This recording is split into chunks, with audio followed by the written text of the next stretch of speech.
அதே மாதிரி இப்ப எங்க எம்எல்ஏக்கள், எங்களுடைய முன்னாள் அமைச்சர்கள் இவங்கெல்லாம் வந்து தோல்வி அடைஞ்சிட்டாங்க.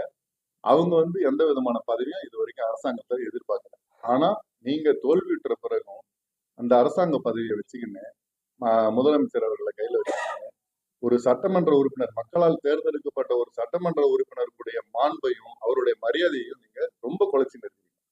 இது வந்து உங்களுக்கு தேவையா? மக்கள் புறந்தள்ளின பிறகு இன்னைக்கு இருக்க தோல்வியுற்றவங்களாம் அவங்க வேலையை பார்த்துன்னு இருக்கிறாங்க, மக்கள் வேலையை பார்க்கறாங்க. அனாவசியமா வந்து அரசாங்கத்திலேயோ அரசாங்க பதவியோ எதிர்பார்க்கல.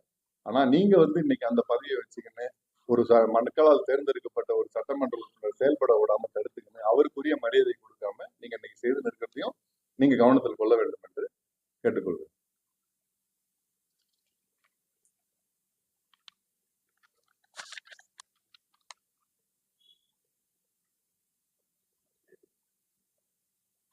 அந்த கடல் அரிப்பு சம்பந்தமா ஒரு அடிக்கல் நாட்டினீங்க, அதை நீங்க வந்து செய்து முடிக்கல. அதே மாதிரி ஒரு அரசாங்கத்துல வந்து இன்னைக்கு வந்து எந்த நிகழ்ச்சி நடந்தாலும் அதோட பிஜி பணம் எல்லாம் கட்டின பிறகுதான் வந்து அந்த பூஜையை போடுவாங்க. ஆனா நீங்க வந்து பதவியில இருக்கும்போது பொய்யான பூஜையை போடுவீங்க, முதல்ல பூஜை போட்டுருவீங்க. அது வேலை நடக்குதா என்னன்னா நீங்க வந்து சொல்ல மாட்டீங்க.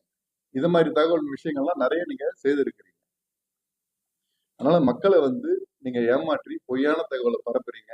இந்த நேரத்துல நாங்க ஏனாம் மக்களை கேட்டுக்கொள்வது என்னன்னா, இது போன்ற அரசியல்வாதிக்கு, போலியான அரசியல்வாதிக்கு நீங்கள் ஆதரவு தர வேண்டாம் என்று இந்த நேரத்துல நாங்க கேட்டுக்கொள்கிறோம். அதே மாதிரி உண்மையா உங்களுக்கு உழைக்கக்கூடிய நல்ல இந்தியா கூட்டணி வேட்பாளர்களை நீங்க ஆதரிக்க வேண்டும் என்று நான் கேட்டுக்கொள்கிறேன்.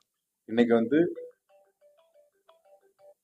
மரியாதைக்குரிய ராகுல் காந்தி அவர்களை ஆதரிக்கணும். நீங்க இந்தியா கூட்டணி வர்றதுக்கு நீங்க பாடுபட வேண்டும். இது போன்ற பொய்யான அரசியல்வாதிகளையும், இது போன்ற பழிவாங்கும் அரசியல்வாதிகளையும், அதே மாதிரி பாத்தீங்கன்னா இன்னைக்கு அவர் வந்து தேர்தல் நடக்கும்போது ஒரு போட்டி இதெல்லாம் இருக்கிறது சகஜம். தேர்தல் முடிந்த பிறகு அவங்கள பழிவாங்குற அரசியலை அவர் செய்திருக்கிறார். இந்த முறை அவர் வந்து தோல்வியுற்ற காரணமே இது மாதிரி பழிவாங்கும் அரசியல் தான். அதெல்லாம் கைவிட்டு விட்டு அவர் வந்து மக்கள் நல பணிகளை செய்தால் நல்லா இருக்கும்.